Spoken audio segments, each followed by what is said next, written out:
정유일지를 보겠습니다. 정유일지를 보면 정유 정은 음의 화고 유는 음의 금이죠. 그래서 화극금 구조가 되기 때문에 재성이죠. 재성은 재성인데 음양이 같기 때문에 보다 편제가 됩니다. 그래서 이 편제가 된다.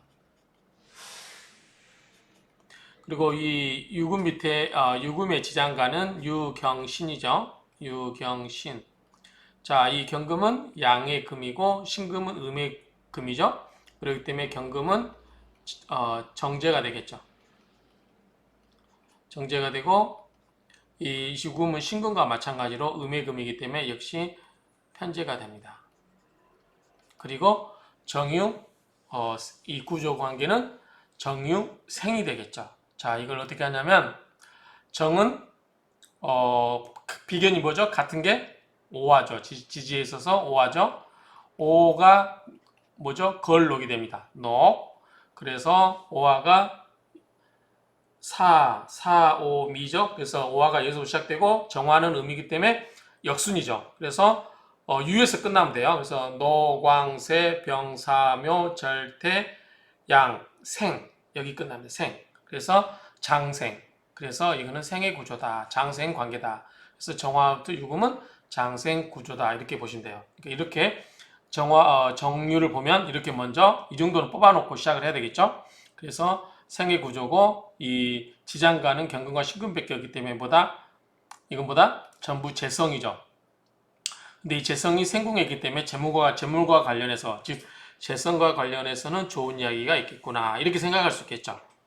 그래서 이 재물과 관련해서는 나쁘지 않겠구나 좋겠구나 이렇게 생각할 수 있겠죠. 그 다음에 자 우리가 이제 이걸 이 정도 파악하고 나서 그 다음에 이제 물상론으로 글자의 뜻을 먼저 이제 보면 자 정화는 뭐죠? 정화는 우리가 여기서 말하면 정화위성. 자 성이다. 성은 뭐죠? 별이라는 거죠. 별 또는 달, 뭐 하늘에 떠 있는 달, 별, 뭐 이런 거예요. 그리고 정화는 만물이 이렇게 올라가서 하늘 가장자리까지, 하늘 경계선까지 쭉 뻗고 올라간 거 그런 거를 의미하기 때문에 굉장히 장성, 굉장히 커가는 단계 이런 거를 의미하겠죠. 그 다음에 이제 유를 보면 자 유는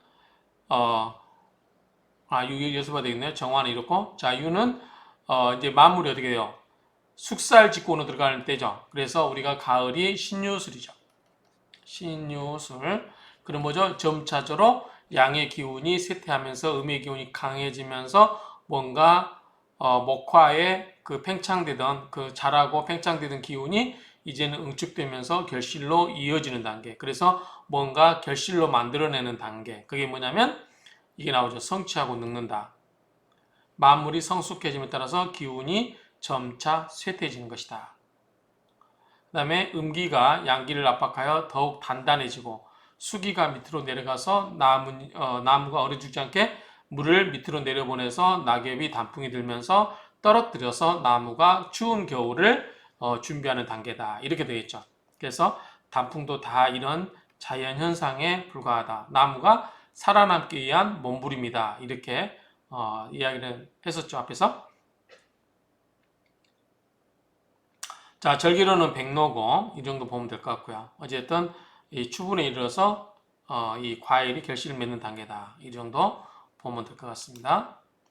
또 하나가 뭐가 있냐면 정화는 사종의 의미가 있어요. 사종은 뭐냐면 그 절에 있는 절이죠. 그 다음에 자 여기 있는데 먼저 하기 전에 유금은 금의 왕지가 되고 그 다음에 금의 기운이 뭉쳐 형성되어서 금속성 이런 걸 나타낸다. 또 뭐가 있냐면 이 유금을 또 물상으로 말하면 입을 의미하기도 해요. 입.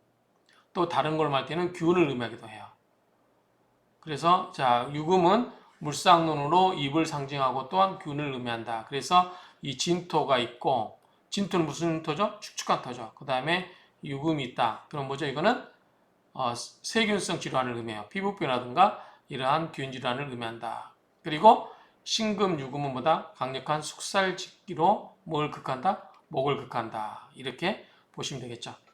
그 다음에 또 유금은 뭐가 같냐면 이 절의 종이 이렇게 있죠. 종 이렇게 매달리는 종 이거를 엎어놓은 거 이렇게 뒤집어 놓는 거 이렇게. 그리고 위에 뭐가 있어요? 정화가 이렇게 있죠. 정화는 뭐다? 촛불이라고 그랬죠. 그러니까 이렇게 보면 뭐죠? 이 종 위에 촛불을 이렇게 하나 얹어 놓는 단계. 그래서 촛불이 타고 있는 단계. 그렇게 보이죠? 그래서 이 유금은 사찰의 종을 의미한다. 이 정도로 보면 될 것 같아요. 이것도 앞에서 해결했는데 한번 간단히 읽어보면 자 서위 사유종이라 아니 유이죠 유의사종이라 유금은 절의 종이 되고 유속금 육은 금에 속하고 위근 수레 그 유금 근처에 뭐가 있어요? 시인유 술회가 있죠. 근처에 수레가 있고 수레자라고 하는 것은 천문야라 천문이고 종이라고 하는 것은 금속야라 금속이고 사종고 즉 양철천문 그래서 양철천문 그래서 절의 종이 두드릴 곳자죠. 두드리고 그런즉 뭐다 그 소리가 천문까지 도달하고 울려 퍼지고 또 유거서 정서 자 자오묘 유죠. 그래서 정북, 정남, 정동, 정서가 되죠. 그래서 정서에 위치한다. 서쪽 방향에 위치한다. 사즉 서방 불계야라. 이 절이라고 하는 것은 서방 불계를 말하는 것이다. 유견인길 만약에 유금이 인을 보게 되면 길하다. 위지 종명 곡응이라. 이것이 종이 울리면 골짜기가 응한다고 하는 것이다. 뭐 이런 이야기인데 앞에서 했기 때문에 간단히 읽어보고 넘어가겠습니다. 자, 기본 성향을 보겠습니다. 기본 성향을 자 보면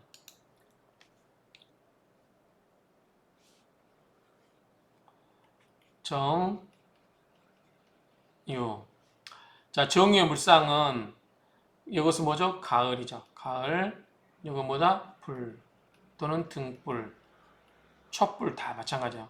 그러니까 뭐 가을 달밤에 보이는 닭의 상이다. 육이 뭐죠? 유금이 뭐죠? 닭이죠. 그래서 닭의 모습이고 닭의 모습이니까 어떻게 해요? 예리하고 민첩하죠. 달밤에 들리는 노랫소리의 모습이고 가을밤에 명월의 상이고 왜냐하면 가을에 떠있는 불이잖아요. 그 다음에 일기 앞길을 밝히는 등불의 상이고 달밤에 반짝이니 귀금속의 상이고 어둠밤 촛대 이제 이거는 촛대로도 보는 거죠. 촛대에 그러한 상인이 순진하고 천진함이 매력있다. 그러니까 배어있죠. 그래서 매력이고 용모가 단정하고 간사함이 없다. 그래서 순진, 천진, 용모 단정. 그렇죠. 가을밤에 촛불을 켜놓고 마주하고 앉아있는 예쁜 여인을 생각해 보세요. 그런 분위기가 느껴지죠? 그 일생에 금전의 궁핍함이 없다. 아까 이야기했죠. 이 정유는 뭐죠? 기본적으로 뭐예요? 이거는 편제죠. 편제. 편제인데 뭘로 들어왔어요? 장생으로 들어왔다고 그랬어요. 장생. 장생은 좋은 거죠. 그러니까 재물적으로 좋겠구나. 그래서 이 정유일주는 돈과 관련해서는 넉넉하겠구나. 이렇게 생각이 되는 거죠. 그런 관계로 보면 되겠습니다. 그래서 재물과 관련해서는 궁핍함이 없다. 자, 정유의 조합은 꺼지지 않는 영원한 불씨인 정화와 쓸쓸한 이별의 기운인 유금. 그렇죠? 낙엽이 지고 쓸쓸한 유금. 그 다음에 불씨, 정화와 두 개가 만난 경우로 사람이 다정하면서도 부드럽고 순하고 온순하고 섬세하고 가을밤 촛불을 켜놓고 앉아있는 여인을 생각하면 차분하면서도 섬세하고 아름답죠. 그리고 약간 예술적인 그런 느낌마저 오고 미적인 감각을 지니고 있는 여인으로 보여지죠. 그런 모습을 생각하고 또 아니면 촛불을 켜놓고 기도하는 여인의 모습 뭔가 조용하게 마음속으로 바라고 기도하는 여인의 모습을 떠올려 보시면 이런 말들이 좀 와닿죠.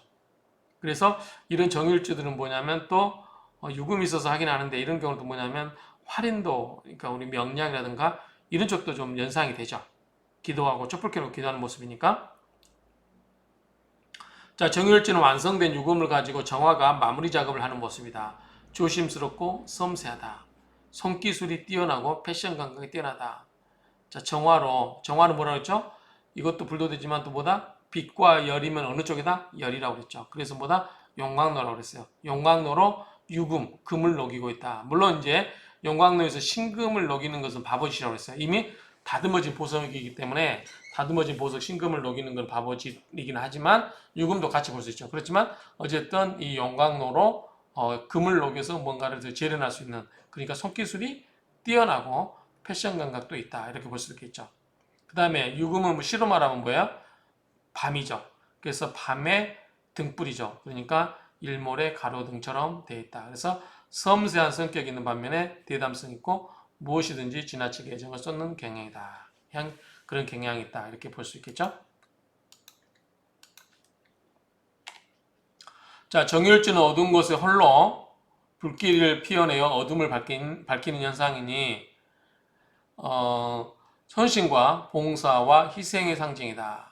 명월이라 일기인이 마음이 순진하고 천진스러워 호감산다. 앞에서 이야기했어요. 자, 일기는 그 일주의 귀함은 뭐다? 어려움을 당했을 때 항상 주위로부터 도움을 받는다는 암시가 있다. 뭐다? 천을 귀인이 있습니다. 자, 앞길을 밝히는 등불의 상은 남의 덕을 보기 전에 자신이 먼저 덕을 베푸는 것을 의미한다.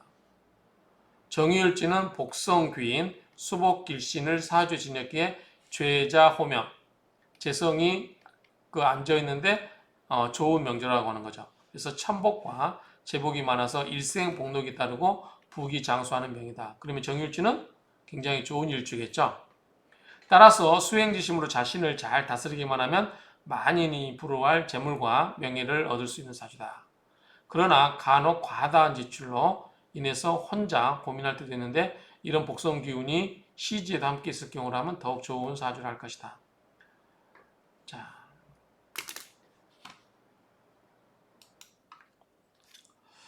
자, 정일주는 야규라여 밤에 태어나면 귀한 사주인데 특히 이민시면 뭐죠? 이민시는 요거는 새벽이죠. 새벽 인시니까 새벽에 떨치면 뭐다? 이름을 드날리고 시내면 뭐예요? 해시니까 뭐죠? 이건 밤이죠. 야기죠. 밤이죠. 그러면 다 야규 해당하기 때문에 명월지상이다. 굉장히 밝은 달의 모습이니까 미모가 뛰어나겠죠. 경국지색에 버금갈 정도로 출중할 수 있는 성분이다. 그래서 이 정유일지가 해시를 보면 사주에 정유 여기에 있고요. 신해 이렇게 돼 있으면 굉장히 미인이라는 거죠. 성문이라 것인데 특히 여성의 사주라면 시가 즉 시집이 와죠. 그 사람이 시집 오는 순간부터 그 시댁이 잘 된다.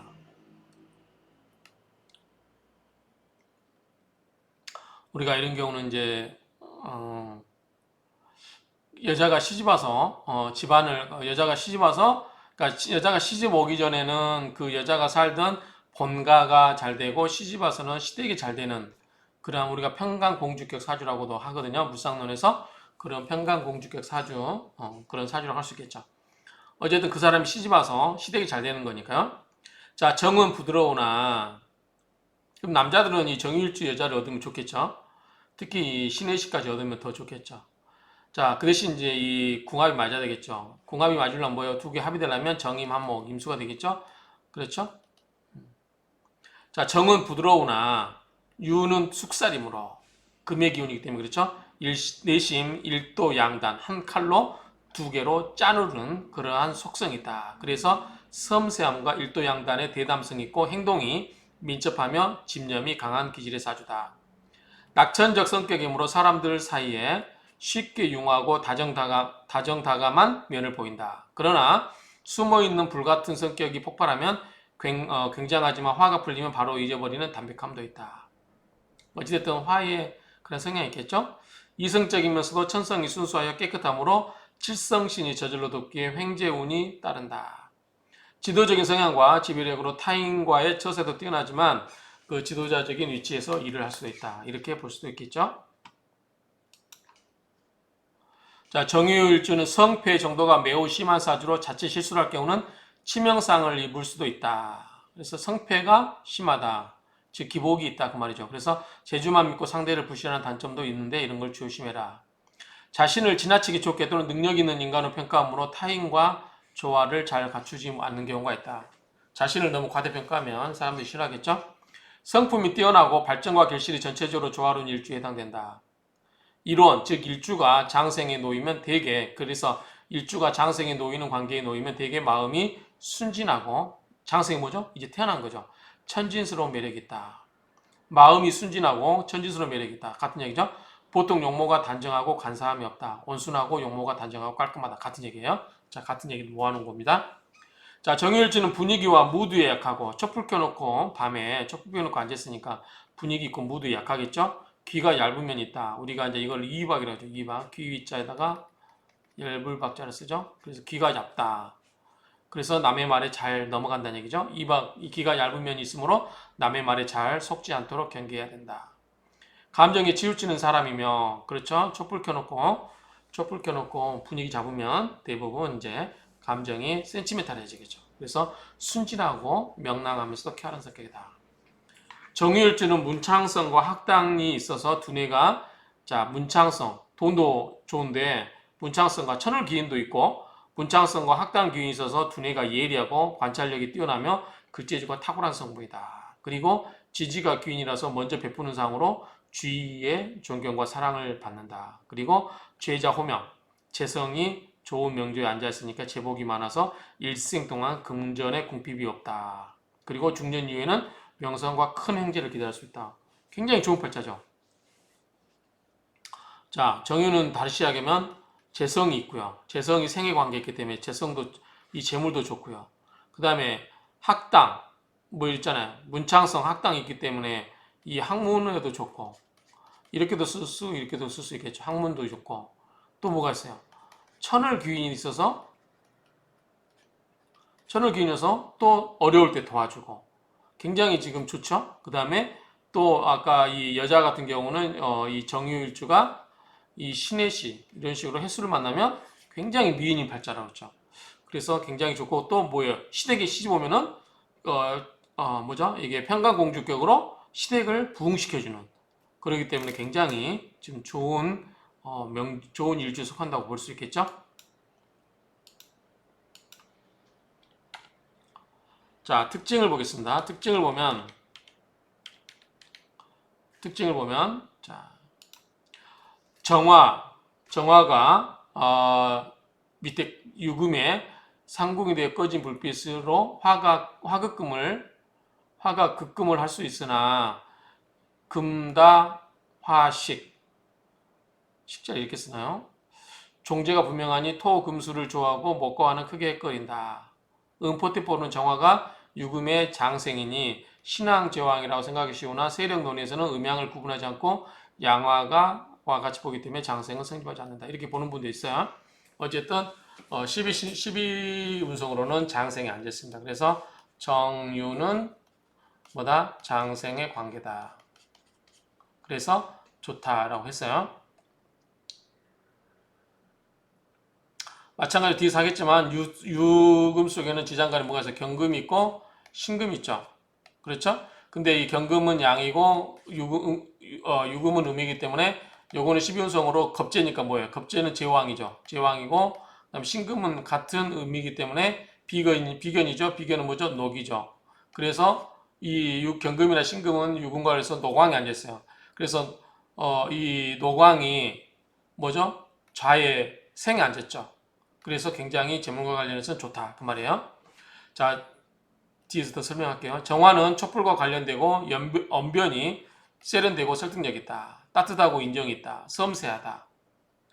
그래서 무속인 역술과 정교와 관련이 있다. 그래서 보통은 정화가 있고, 아까 이 유금이 종이라고 그랬잖아요. 종을 뒤집어 놓고 그 위에다 촛변을 켜놓고 있으니까 열심히 기도하는 모습일 수도 있죠. 그래서 무속인 역술과 정교와 관련이 있다. 그래서 그런 거 관련되기 때문에 직관력과 뭐가 뛰어나다? 영감이 뛰어나고 예감도 잘 맞는다.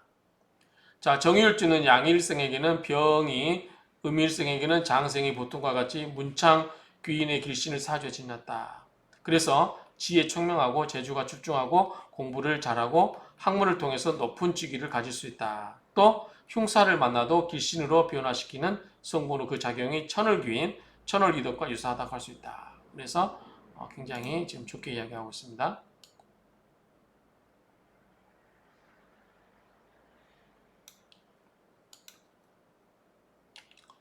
자, 오행의 상관격인 수기 발로신의 성향을 진역해 추리력, 발표력, 예지력, 문화, 기회에 뛰어난 재능을 가진다. 그러나 사주가 신왕하여 조화가 잘 되어 있음이 필요 조건이고 신약사주의 식상이 퇴고하거나 형충공마하면 불성립한다.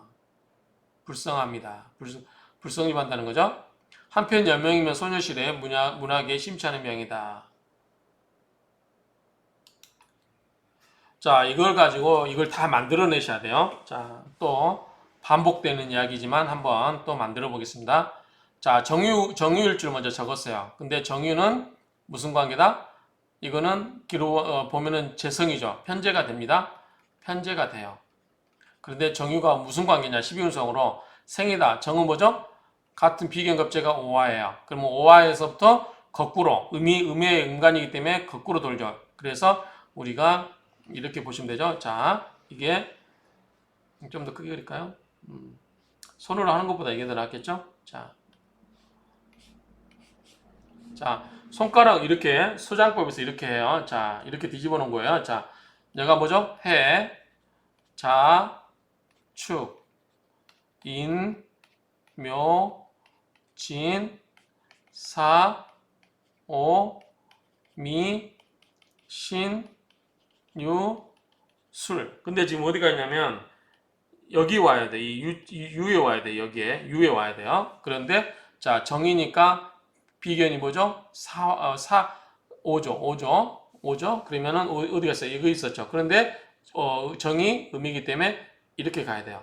순서는 노광세로. 그래서 노광세, 병사묘, 절태양, 생욕대 이렇게 가죠. 이거 생이에요. 생.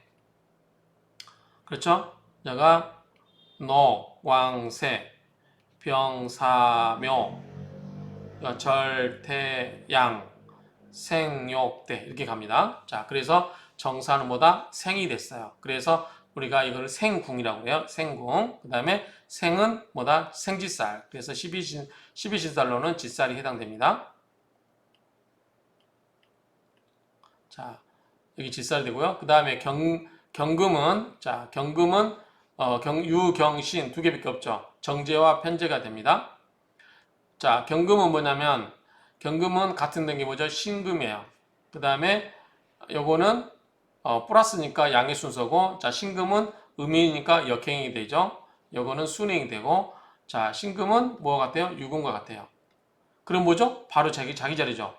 그래서 비견이고 뭐다? 이건 녹이 되어버리죠. 여기서 시작하니까 노광세, 이게 거꾸로 가니까 이렇게 가죠. 이렇게 노광세, 병사묘, 절태양 이렇게 가거든요. 근데 여기서 시작하는 거죠. 이 신금은 지지의 목과 같다, 유금과 같아요. 그러니까 노광세니까 녹이 해당되고, 자, 그러면 경금은 뭐냐면 신금이에요. 여기죠? 자, 이게 신금이에요. 근데 신금은 양이니까 이렇게 가야 되겠죠. 참, 여기 신금은 이렇게 가고요. 이렇게 가고, 유금은 이렇게 거꾸로 가고, 이 신금은, 이 경금은 양이니까 이렇게 가죠. 그래서 여기서부터, 자, 경금은 뭐죠? 여가 뭐죠? 여가 자기 자신이 같은 게 신금이니까 이 신금이 뭐다? 녹이에요. 근데 순서가 이렇게 가죠. 근데 어떻게 가야 돼? 여기까지 와야 돼. 유금까지. 그래서 노왕. 그렇죠? 그래서 왕이 되는 거예요. 근데 간단하게 노광세는 간단해요. 지지가 일지와 비견이면 녹이고 겁재면 왕이에요. 이렇게 알면 되겠죠. 그래서 이렇게 해서 만든 거예요. 그러면 왕이면 뭐죠? 장성살이죠.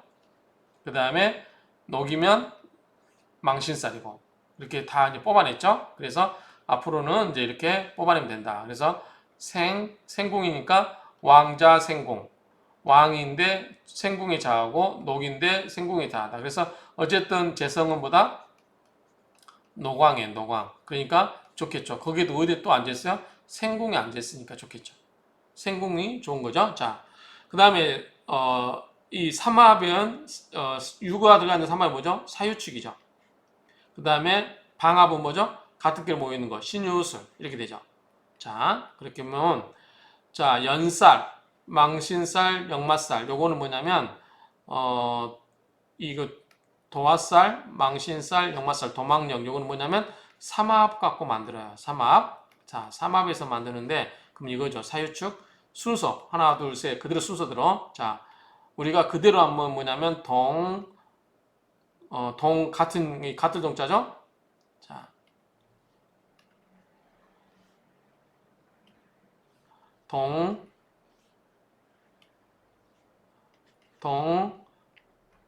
지, 장,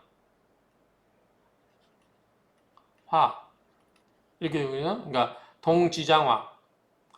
지살 있죠? 장성살 있죠? 그 다음에 화개살.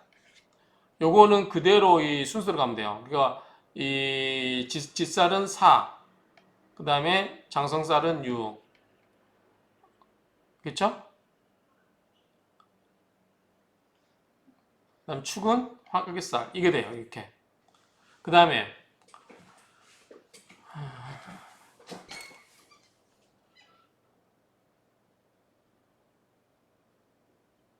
사유축,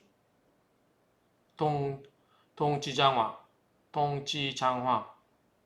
그 다음에 이 연살, 도화살은 뭐냐면 후년 반겁이에요. 자, 외울 때 우리 동지장화 후년 반겁. 그러면 후는 뒤우자거든요. 뒤에 있는 글자.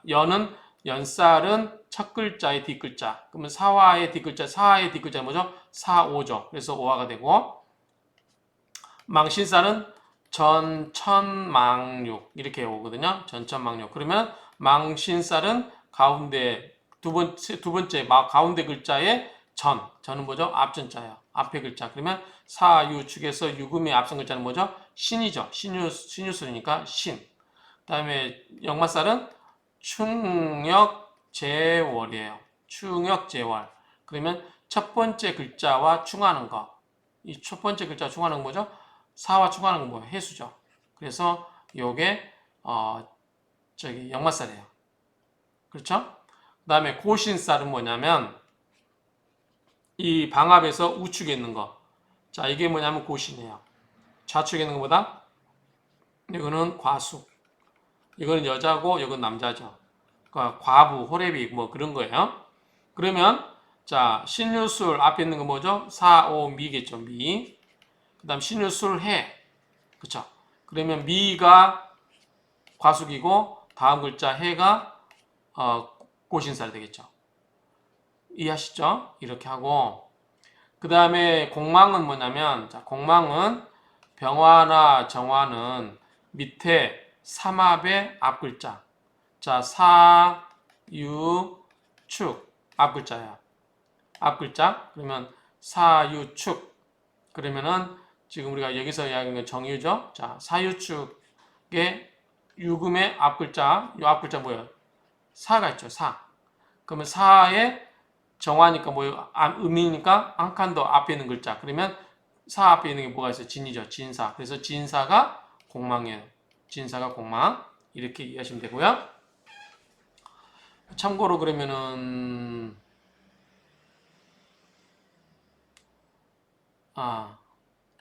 참고로 병화 해볼까요? 자, 제1간 병신으로 해볼까요? 병신. 병신의 공망은 뭐죠? 자, 그러면 이 신금이 있는 삼합 뭐예요? 신자진이죠. 신자진. 근데 요 밑에 요것의 앞 글자는 뭐죠? 똑같이 있죠. 신자진. 그럼 뭐예요? 진토죠? 진토. 자, 진이에요. 근데 요것에 하나 더 요거는 양이니까 하나 더 뒤로 가는 거예요. 순회. 그러면 진사가 되죠. 요것도 진사가 돼요. 그래서 진사가 됩니다. 한번 확인해 볼까요? 자, 병신의 예, 맞습니다. 병신의 공망은 진사에 똑같이 이거와 같이 이렇게 찾으면 됩니다. 그 다음에 인종법은 뭐냐면 자, 여기는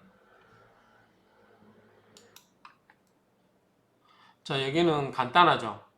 자, 이 지장간에 경금과 신금밖에 없어요. 금밖에 없잖아요. 근데 여기는 목은 뭐죠? 화죠. 그러면 여기 있어야 될 게 목, 화, 토, 금은 됐으니까요. 수가 필요하죠. 요거를 갖고 와보는 거예요. 없다고 전제하고 끌어가는 거예요. 그래서 끌인자, 따를 종자. 그래서 인종법이라는 거를. 그래서 종자를 쓰면 돼요. 여기다가 종자 이렇게 종 써주고. 자, 생궁은 그대로 아까 이게 무슨 관계? 이게 생궁이라고 했잖아. 그래서 생궁 써주셨어요. 자, 그 다음에 갑은 뭐죠? 갑은 이 갑과 이 유금 사이를 보는 거죠. 갑유태, 의류절, 그렇죠. 갑유태, 의류절. 그 다음에 병유사, 정유생. 한번 볼까요? 요것도 이렇게 해석하시면 되는데, 자, 이것까지만 하겠습니다. 지금 다 해놓은 거기 때문에 여러분들 이해도께서 여기까지만 하겠습니다. 자, 유금이 어디 있어요? 여기 있죠. 해자축, 인묘진, 사오미, 신유술. 자, 여기가 해당되죠? 근데 비용은 어디냐면, 비용은 양의 화니까 사죠. 그러면 여가 녹이에요. 그렇죠? 같은 거니까 녹.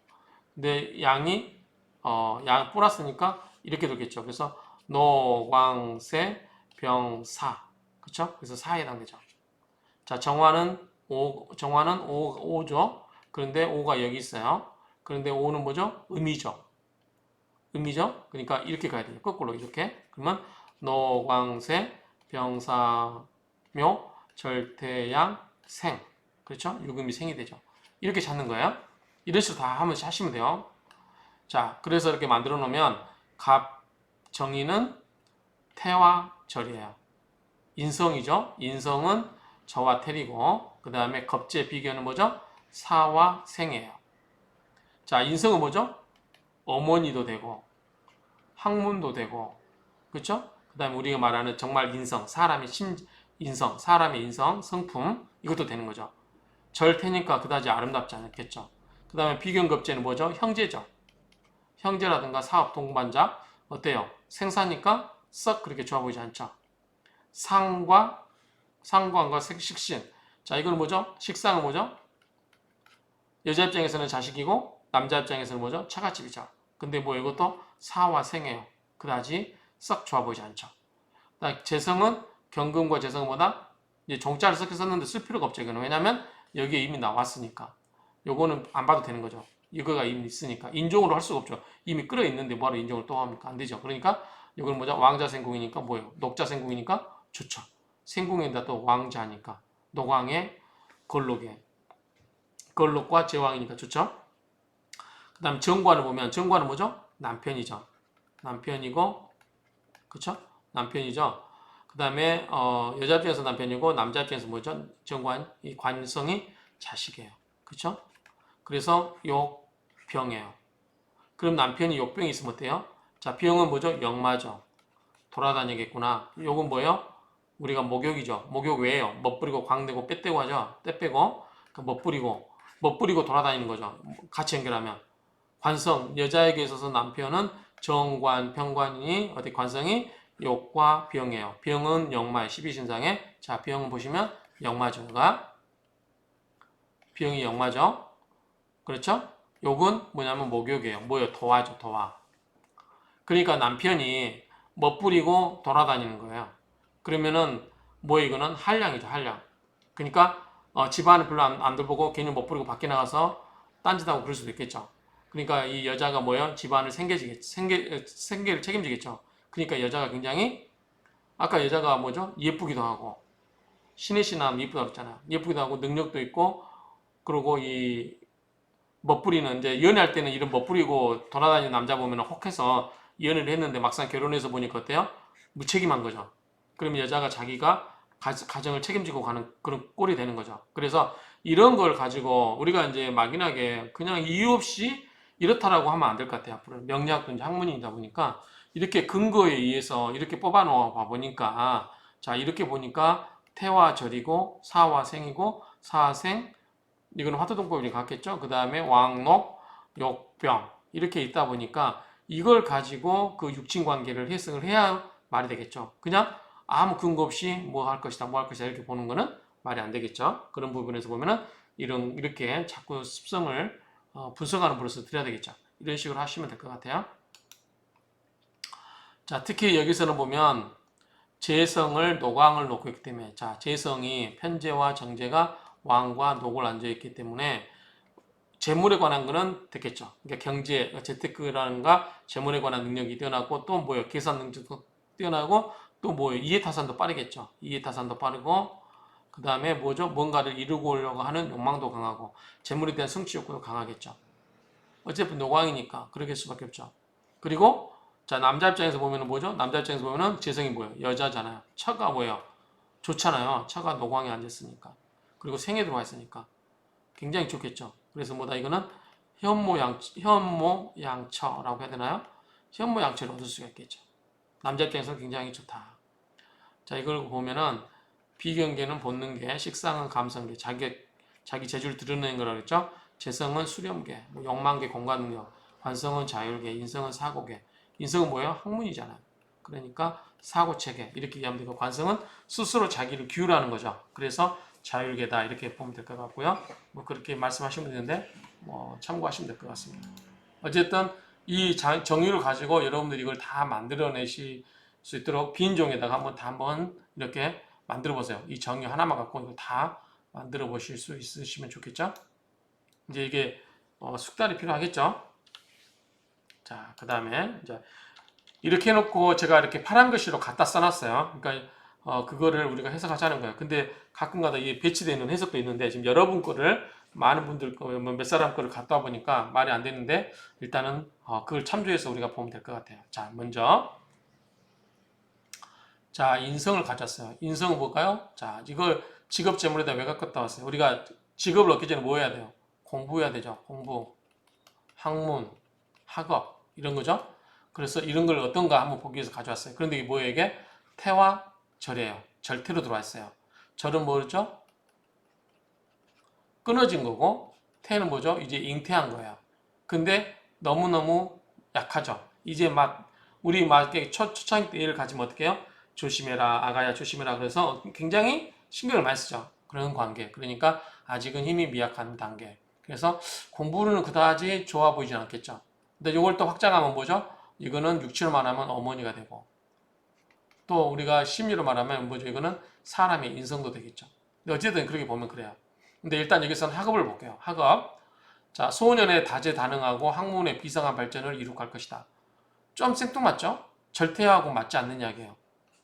그런데 이렇게 이야기하신 분이 있어요. 그래서 일단은 가져왔는데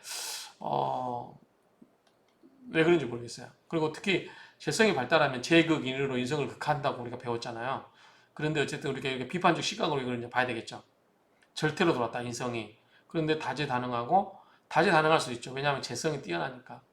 재성이 있으니까 재성이 노광으로 돌았으니까 굉장히 뭔가 성취해낼 수 있는 게 능력이 탁월할 수 있어요. 그런데 학문의 비상한 발전을 이룬다. 저건 좀 적응하기 어렵죠. 이렇게 우리가 검토를 하면 되죠. 이런 식으로. 자, 인내의 노력이 부족해도 충분히 타학생들보다 탁월한 성적을 유지할 수 있다. 이것도 좀 이해가 안 돼요. 절태로 들어왔고 재성이 들어오면 뭐죠? 재성은 뭘 극해요? 인성을 극해요. 그러면 공부를 못한다고 그랬죠. 그렇죠? 공부를 못한다고 했습니다.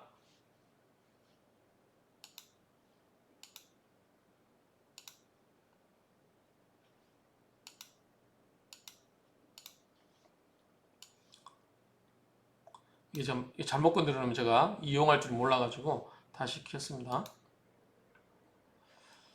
자, 그 다음에 팔자 이게 맞는 것 같아요. 팔자에 금이 많으면 금의 글자가 많으면 자 정유잖아요.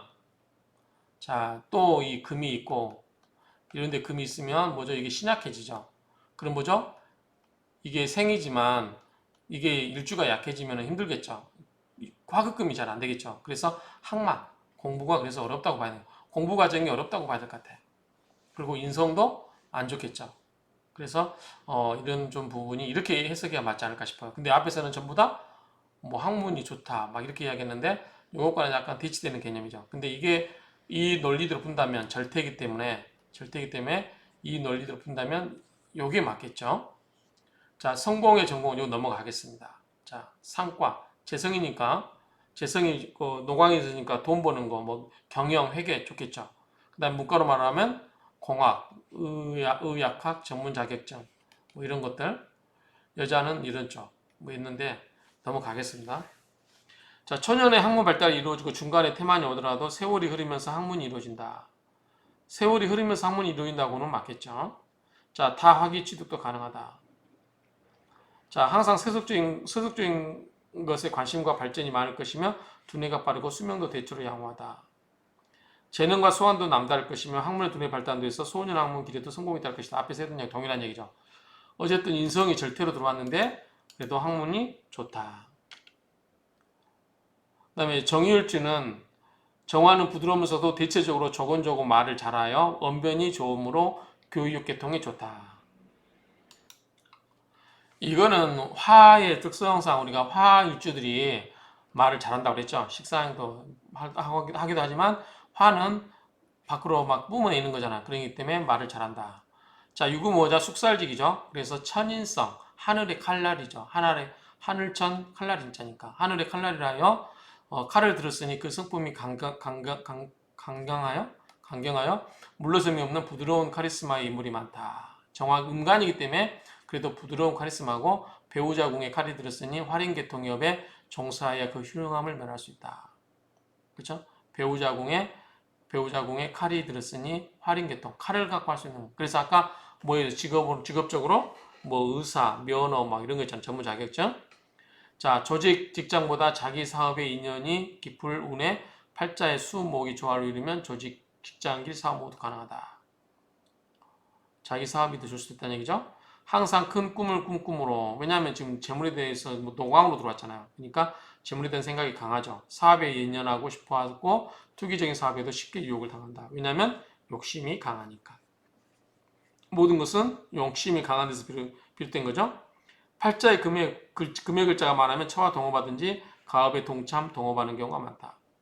정율주 화는 예술적 학문을 상징하므로 음악가, 화가, 서예가 혹은 영화계에 진출해도 좋다. 자, 화는 기본적으로 예술계통의 분야라고 했었죠. 그 다음에 이거는 이제 금에 관한 성이죠. 금융권. 이건 뭐죠? 전부 금에 관한 성이죠. 그래서 유금일주이기 때문에 재무회계. 그렇죠? 식품해양수산 요거는 좀 다르고 의학 분야는 방금 요것도 금의 성분이에요. 금의 성분. 그 다음에 금속기계. 다 금의 성분이고요. 원래 식품, 해양 이런 거 뭐죠? 수의 기운이죠. 참고만 하시면 되고 의학도 금의 기운이고. 자, 금융기관. 자, 관광, 무역은 수의 기운이고 관광은 화의 기운으로 보면 나왔겠고요. 보석, 세공 이것도 이제 금의 기운일 수 있고요. 장신구력, 인테리어의 기통과 인연을 맺을 경우도 있다. 철수의 기금으로 치과사, 성형의사 등도 길하고 소식동, 기자, 보도국장 등의 직종도 가하다. 열쇠 푸는 거죠. 자, 그 다음에 철수의 기금 앞에서 했기 때문에 참조하시고요. 자, 야외 그 밖에 이발사, 미용사 뭐죠? 이게 전부 가위죠. 가위. 뭐죠? 금이죠. 돈놀이, 사채업, 이건 뭐죠? 재성이니까. 당구장, 쌀가게, 왕구점. 자, 오락용품, 취미용품 뭐 이렇게 참고만 하실 것 같아요. 거의 모든 분야를 막 나오고 있어요. 정화는 뭐다? 남주작이죠. 남주작. 그래서 되게 말을 잘한다. 아까 얘기했죠. 그래서 교육계통도 좋다. 그 다음에 정유일생은 재성이 생궁이다. 아까 얘기했죠. 그러므로 정유는 제자 호명이니 일생 동안 금전이 돈이 떨어질 일이 없다. 세속적인 융통성과 학문 두뇌 발달을 의미하므로 돈을 벌어들이는 데는 항상 두뇌 회전이 빠르다. 그래서 이게 이제 그 재성이 강해서 돈 버는 재주. 머리가 똑똑해 돈도 봅니다. 그리고 공부 인연도 많다. 어쨌든 근데 재성, 인성은 절대로 들어가기 때문에 아주 노관으로 들어간 것에 비해서는 좋지 않다라고 이야기해야 되겠죠. 그 다음에 투기적인 성향. 아까 뭐였어요? 돈에 대한 욕심이 강하다고 그랬죠. 그래서 투기적인 성향을 띄어서 큰 재물을 지었다가 놓치는 경우도 있다. 발전과 결실, 팽창과 수축이 조화됐으니 평생 재물 인연이 순탄하다. 평생 재물과 깊은 인연을 의미하고 같은 얘기고요. 시작이 어려운 사람이라도 끝내는 좋은 결실을 맺게 되고 재물길의 안정과 번영을 의족한다. 그래서 재물은 정말 끝내주죠. 왜 그렇죠? 재물이 뭐에 앉았다고 그랬어요? 재물이 아까 뭐에 앉았어요? 노광에 앉았다고 그랬잖아요. 노왕에 앉았다. 일생 동안 금전의 공핍이 없으나 간혹 과다한 지출로 혼자 고민할 때가 있다. 이야기하시면 되고 그 다음에 과다한 지출로 어려움 당해도 주변의 도움을 얻는다. 이게 뭐죠? 이게 천을귀인이에요. 천을귀인이 있다. 자, 그 다음에 결혼 과정을 보겠습니다. 남녀 공이 이성에 빨리 눈을 뜨고 금전 애정운도 강한 편이다. 이제 재성이 강하기 때문에 그렇게 이야기하는 것 같아요. 좋은 배우자를 맞이하는 암시가 있다. 왜냐하면 재성이 생으로 안 들어왔기 때문이죠. 부부 인연은 보통 길년이라 할 수 있다. 보통 길년이라 할 수 있다. 남자는 소년연의 풍류를 즐기고 넘어가는 경우가 많다. 재성이 강하기 때문에 그렇죠. 여자도 이성관계가 빨리 오고 부모와 소소한 갈등을 겪는 경우가 있다.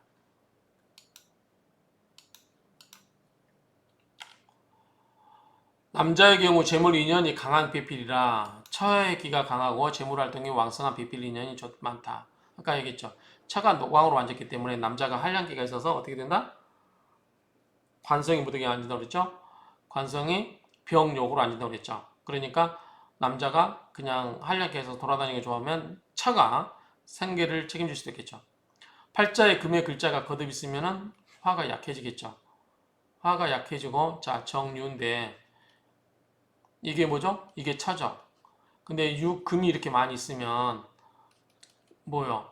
이게 금이 세력이 세지죠. 그러면 화가 그거 화급금 할 수 있다 없다? 화급금을 하기가 쉽지 않다. 그러면은 처의 기가 더 세지고 남자는 점점 기가 약해진다. 그래서 말빨이 안 먹힌다 그 말이죠. 그렇게 볼 수 있겠죠. 그래서 처의 기가 너무 강하여 고통을 겪든지 두세 번 배필. 처가 많으니까. 그렇죠? 여기저기 금이 있으면 여기저기 처가 있으면 어떻게 된다? 남자가 쪼그라들거나 그리고 또는 재혼하거나 그럴 수도 있다. 그렇죠? 여러 번 그런 이야기도 할 수 있겠죠? 여자의 경우 시집이 부자집이거나 남편이 사업 인연이 많고 시부모가 능력이 있다 보면 시부모가 동거하는 경우가 많겠죠. 그리고 결혼하면 시가가 발응하고 천모양처로 내조를 잘한다. 아까 이야기했었죠? 자, 호인형으로 부모 덕은 있으나 형제 덕은 없고 양처를 두게 된다. 형제 덕은 없냐면 비견급제가 아까 뭘로 들어왔잖아요? 사절로 들어왔었나요?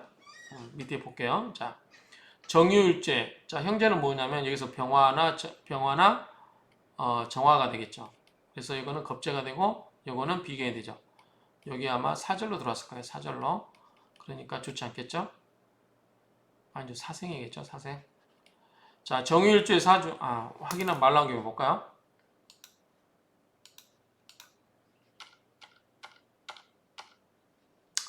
자, 사생 맞죠? 자, 겁재와 비견이 사생으로 들어왔으니까 그렇게 썩 인연은 없다.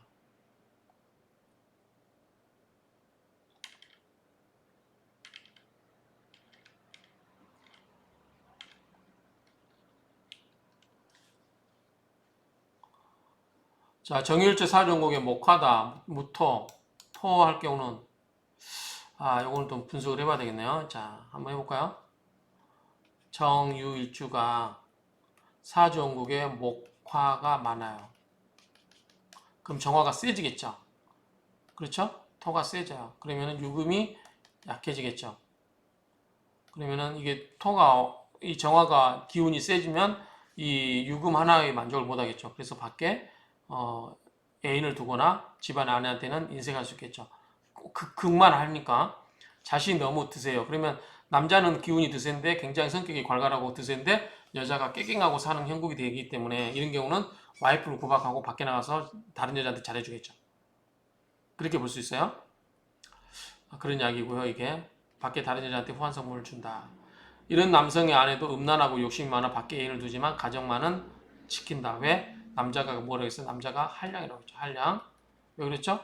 관성이니까 정화니까 뭐죠? 임수와 개수가 뭘로 들은다고 했죠? 이게 욕과 비용으로 들은다고 했죠. 자, 비용은 뭐다? 역마라고 했어요. 욕은 뭐죠? 목욕이니까 이거는 멋부리고 도화예요. 도화. 그러니까 멋부리고 밖에 나가서 돌아다니니까 남편 역할 못하니까 집사람이 가정을 책임진다. 그래서 여성이 책임지고 소중하게 관리하는 명이다.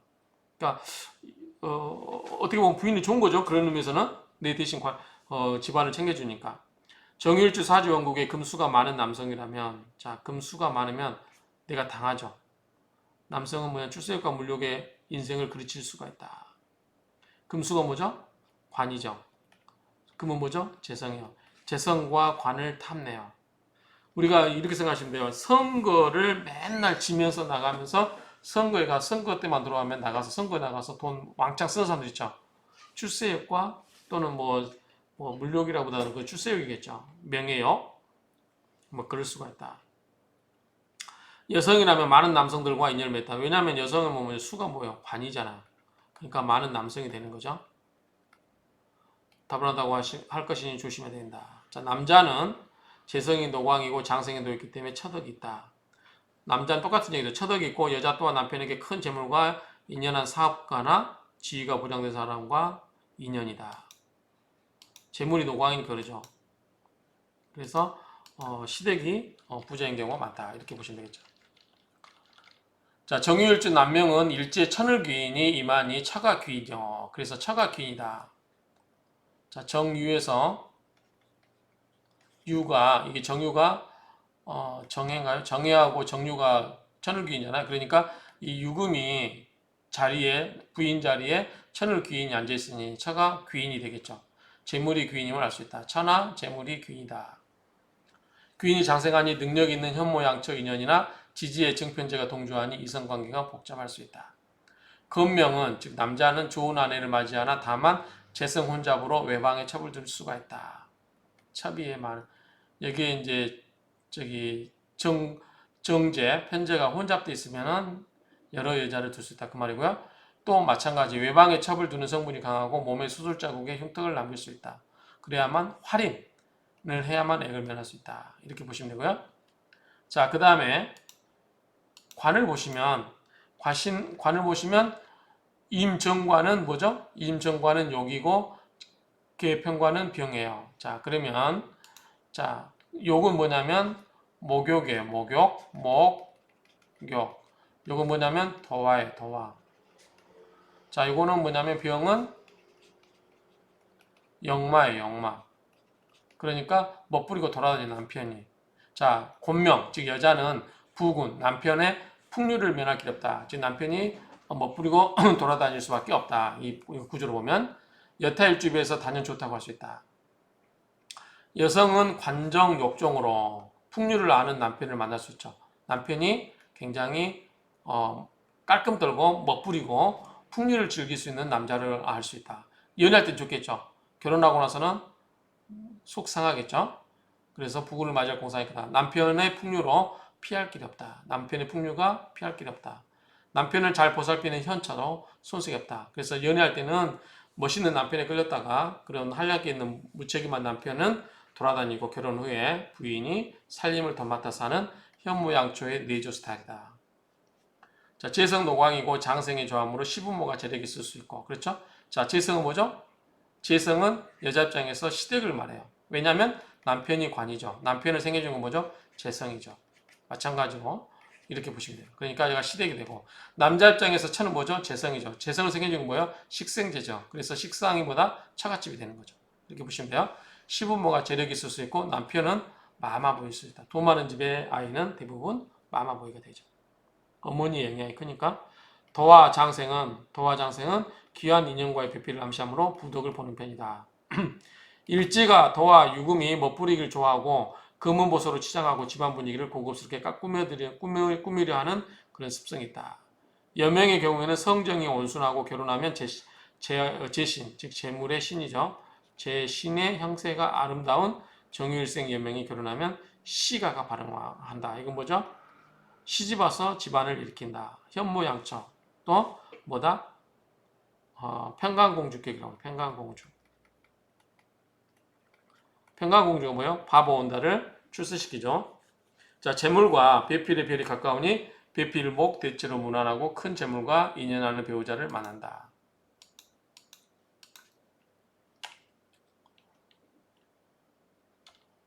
자, 정유일주는 조용하고 온순하며 지나치게 끝한 것을 좋아해서 결백증이 있을 수 있다. 결백증.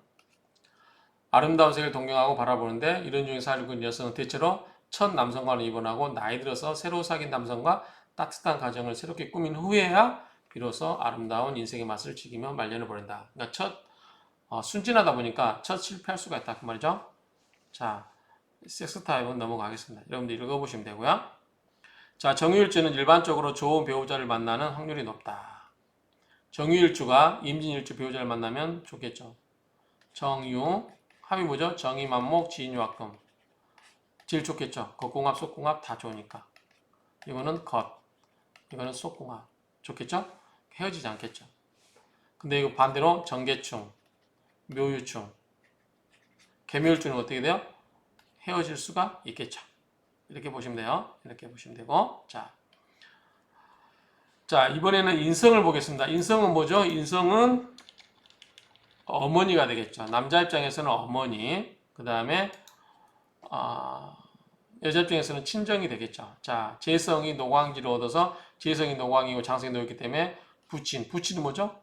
아버지는 자 나에게 있어서 어머니는 뭐죠? 인성이에요. 근데 어머니를 극한 사람 뭐죠? 재성이죠. 그래서 아버지가 재성이 되는 거예요. 정확히 말하면 편제가 되고 요건 정인이 되겠죠. 어쨌든 이 재성은 아버지예요. 그래서 부친의 기운이 강하겠죠. 왜냐하면 재성이 노광이니까. 반면에 인수는 태종.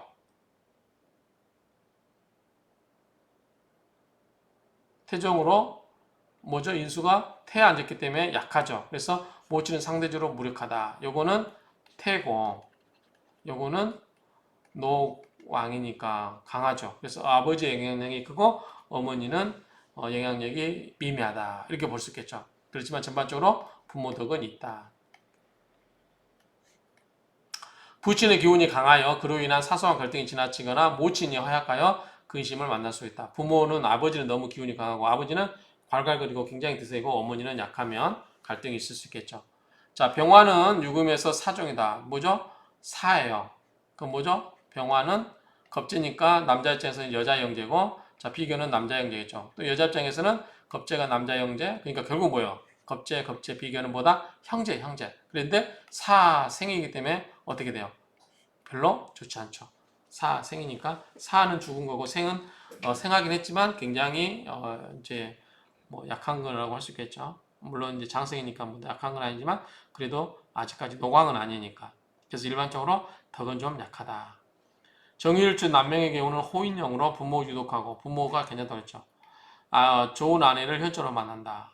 형제는 무독하다. 그래서 비급, 자, 결론은 뭐냐면, 남자 입장에서, 재성은 보다 도광이라고 했어. 그러니까 굉장히 처가 좋다. 잘 얻는다. 그 다음에 형제, 비교는 사와 생이라고 그랬죠. 그러니까 그다지 별로 덕이 없다. 자, 부치는 뭐죠? 부치는 재성이니까 좋아요. 아버지는 좋죠. 어머니는 뭐죠? 어머니는 뭐로 들어왔죠? 어머니는 아까 인성이 태절로 들어왔죠. 절태로 들어왔죠. 그러니까 썩 어머니는 그다지 큰 영향력이 없고 아버지 영향력이 크다는 거죠. 이렇게 해석하시면 되죠. 이걸로 가지고 자, 상관을 보겠습니다. 상관 뭐죠? 상관 식상은 여자에게 있어서는 자식이죠. 내가 낳은 거니까 자식이 되고 남자에게 있어서는 재성을 생겨주죠. 식생제로 처가 재성이니까 처를 낳아준 집이니까 뭐예요? 처갓집이죠. 처갓집. 그런데 이게 뭐로 됐어요? 생과 사로 됐죠. 그다지 아름다워 보이지 않을 것 같아요. 자, 공망이 진사거든요. 진사는 뭐죠? 진은 뭐죠? 정합장에서 보면은 상관이겠죠. 그래서 상관이 공망을 맞았으니까 상관이 뭐예요? 자식이죠. 자식들이 있겠어요? 없겠어요? 공망을 맞았으니까 안 좋겠죠. 자, 한번 볼게요. 남녀 공이 자식은 또한 무난하다. 이게 또 무난하다겠어요? 근데 여명은 자식들을 보기 힘들다. 왜냐하면 공망을 맞았잖아요. 그렇죠? 그리고 생사가 있기 때문에 썩 보기 힘들다. 남명 입장에서는 처가와 서운하다. 그렇죠? 남자 입장에서는 처가가 식상이니까. 그 다음에 여자 입장에서는 처가가 이 식상이 자식이기 때문에 이게 뭐예요? 식상이 공망이기도 하고 그 다음에 생사로 들어왔기 때문에 그다지 좋지 않아 보인다. 이렇게 정의할 수 있겠죠.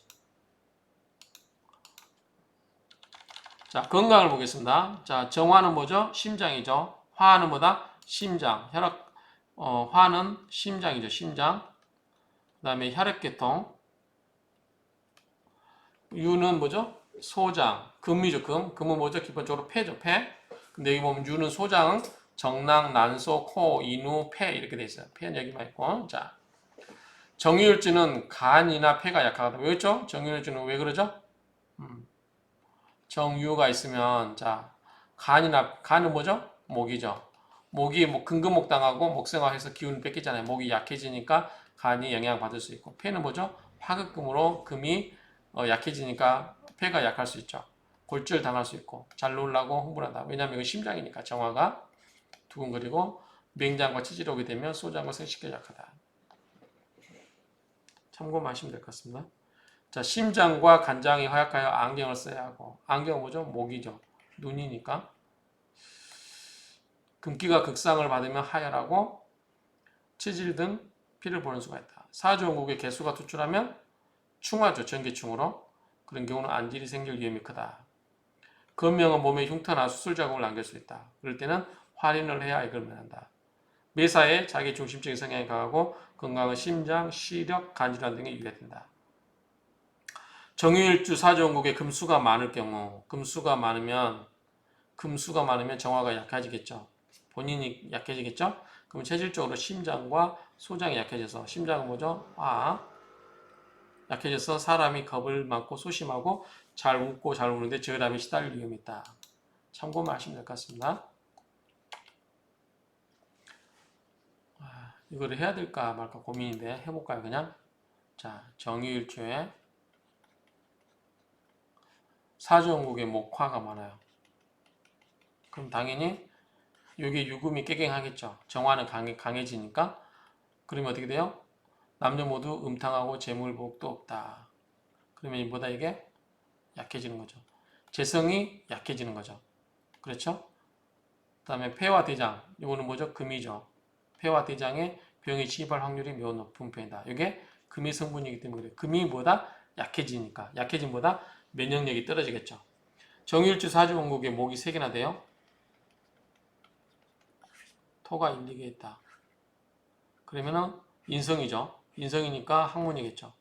비장과 위장에 병이 침입해 들어가기 쉽다. 왜냐하면 토가 비장이겠죠. 위장. 근데 화생토로 이렇게 강해서 토가 영향을 받을 수 있겠다 그 말이고요.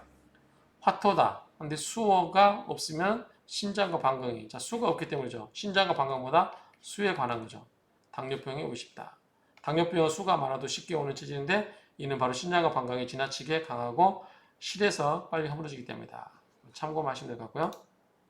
자, 그 다음에 기타를 보시면 자, 정유생이죠. 정유생. 그런 관계만 보시면 되고 천을귀인이고 문창귀인이고 복성귀인이고 학당귀인. 자, 일지에 제가 천을귀인이기 때문에 재물과 인연이 순탄하고 다복한 인생을 누린다. 자, 생이고 천을귀인이기 때문에 재물과 인연이 순탄하고 다복한 인생이다. 자, 이거는 그냥 빼야 될 것 같아요.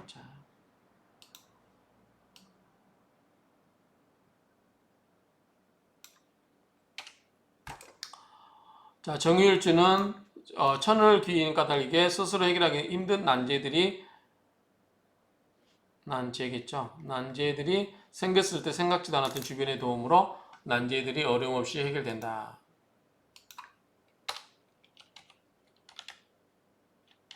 천을귀인이 있기 때문에 어려움이 있어도 해결해준다 그 말이죠.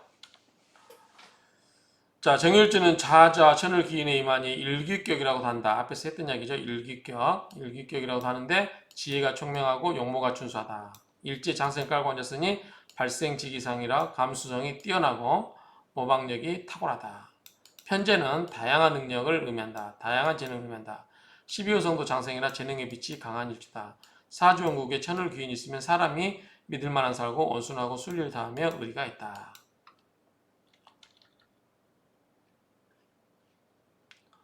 그 다음에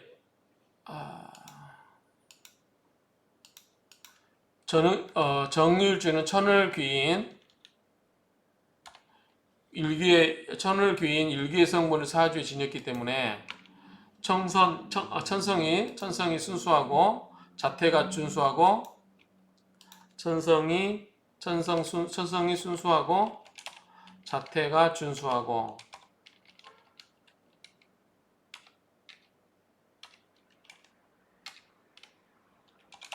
미려, 선량, 유독함과 오만하지 않음을 특징한다. 그리고 복록이 두텁고 배우자 덕이 있으며 전화위복과 어려움을 당했을 때 항상 주위로부터 도움을 받는 천우신조, 뭐다? 천을귀인이죠.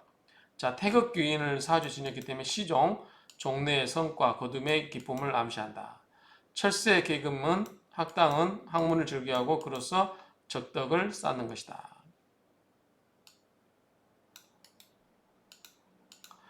자, 정유일주는 학당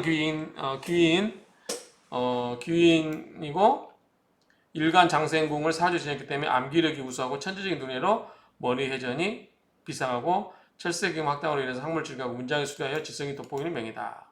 아울러 적덕하는 성분이기에 학자나 교육자로 진로를 정하면 길한 사주다. 또한 흉사를 제복시키는 좋은 명으로 학문이나 정신문학에서 활동을 왕성하게 할 수 있다. 자, 정율주는 어둠밤을 밝혀주는 촛불의 형상으로 기도하고 상담하는 일 또한 천직을 할 수 있다. 그래서 화련, 정교, 역술 이런 쪽에 다 좋다라고 아까 이야기했습니다. 자, 도와 이제 기타 신사를 볼게요. 자, 보면 자, 고시는 해고 과수금 미죠. 그래서 이 정유일주가 이런 게 해와 미가 오면 어떠냐. 자, 고신, 해, 미는 유와 특별한 형충파에는 아니다. 천문성이 발달해서 영감이 뛰어나다. 정유일주들이 해나 미가 오면 해에 활인 공부를 하게 된다. 도화살 5가 오면은, 자, 5가 오면은 오유. 이게 되나요? 이게 아닌 것 같은데, 이것도. 자, 망신사 신이 오면 특별한 뭔가가 뭐 없죠. 해가 오면 천문성이 오면 영감이 뛰어나다. 이 정도만 보면 될 것 같아요. 자, 한번 찾아보겠습니다. 자, 철새금을 좀 더 다시 한번 보겠습니다. 자, 뭐냐면, 자, 철새금은, 자, 철새라고 하는 것은 자물쇠잖아요. 쇠고랑을 의미하는데, 다시 말하여 뭐다? 신음을 말한다. 뭔가 힘들고 어려움을 말한다. 신음을 말한다. 그리고 계금은 열쇠, 즉 해결로 해석하여서 철새계금은 신음을 치료하여 주는 것으로 본다. 그래서 사람이 힘들어하는 것을 뭔가를 해결해 준다는 거죠. 거기에는 이제 뭐가 있냐면 묘가 있고 유가 있고 술이 있어요. 그런데 자, 묘는 우리가 이렇게 동그라미 보면 자, 묘가 몇 시부터 몇 시까지죠? 자, 5시 30분부터 7시 30분까지죠. 그렇죠? 그러니까 아침 해가 떴을 때. 그래서 일출지문호요. 아침 해가 뜨는 그러한 문이고, 유금은 반대로 저녁이겠죠. 저녁에 이제 뭐가 일입지문호. 해가 들어가는 그러한 문이고, 술은 뭐냐면 술해자, 그죠? 해자. 자가 11시 30분부터 보고, 그 다음에 해자. 해수가 9시부터 술래자 9시 30분부터 보고 7시 30분부터겠죠. 그래서 뭐냐면 자, 술은 천문지문호라. 그래서 이거 우리가 찰나지망에서 술해와 진사가 있었죠. 그래서 하늘의 문이다. 되어 있어서 되어 있은즉 묘에 해가 떠서 육체 활동하여 피로한 몸, 신음은 유로서 해가 넘어가야 밤자리 풀어주고, 즉 낮에 해가 떠가지고 아침에 이 유에 떠가지고 하루 종일 낮에 활동을 했잖아요. 활동했죠? 그 활동한 것을 뭐다 해가 져가지고 몸을 쉬게 해주는 게 뭐다 유금이라는 거죠. 유금은 아침에 낮에 활동했던 것을 쉬게 해주는 그러한 거고, 자, 유금은 해가 져서 밤자리에서 이 생각, 저 생각에서 피곤한 뭐예요? 정신고민이죠. 자, 정신고민은 뭐가 아침에 해가 떠서 해가 떠서 밤에 가졌던 고민들을 해결해 준다는 거죠. 그래서 생기를 보다준다. 그리고 또 술은 천문으로 도를 행하는 관문인 즉 모든 고민 피로를 종교, 신앙으로 풀어준다 그 말이죠. 그래서 유금은 저녁에 대해서 낮에 우리가 활동했던 피곤한 몸을 쉬게 해주고, 그 다음에 밤에 잠을 잘 못 자거나 밤에 고민이 많았던 것을 해가 뜸으로써 어두움에 빛을 줘서 밤에 그 고민들을 풀게 해주고, 그리고 이 술은 우리가 이제 이거는 천문에 이렇게 하늘의 그 문과 관련되어 있기 때문에 도라든가 종교, 신앙으로서 그러한 고민들을 풀어준다 그 말이죠. 그래서 묘유술을 철새 계금으로 한 것이 아닌가 생각된다라고 이렇게 하고 있어요. 그래서 이런 경우는 도라든가 의술, 복, 역, 종교인 등에 많이 나타나고 있다. 이렇게 정리를 할 수 있겠어요. 그러니까 이거는 이수경 선생님의 그 사주책경에 나온 이야기예요. 그래서 묘유술이 뭐다 철새 계금으로서 그 신음, 어려운 고문을 열쇠를 자물쇠로 풀어주는 것처럼 그러한 것들을 우리가 인간이 가질 수 있는 어려움들을 해결해 준다라고 정리를 하면 될 것 같아요. 그래서 이게 아마 갑술일주에서 했던 그런 내용인데 다시 한번 살펴봤습니다. 이상으로 이 일주를 마치도록 하겠습니다. 좀 간단하게 이야기하면 이 정유일주가 굉장히 좋은 하루 일주 중 하나인가 봐요. 그래서 어쨌든 제복이 좋다. 제복이 노강으로 앉았다. 다른 거는 좀 육신에 대해 좀 약해 보여요. 그 정도로 정리하면 될 것 같습니다. 이상으로 정유일주를 마치겠습니다.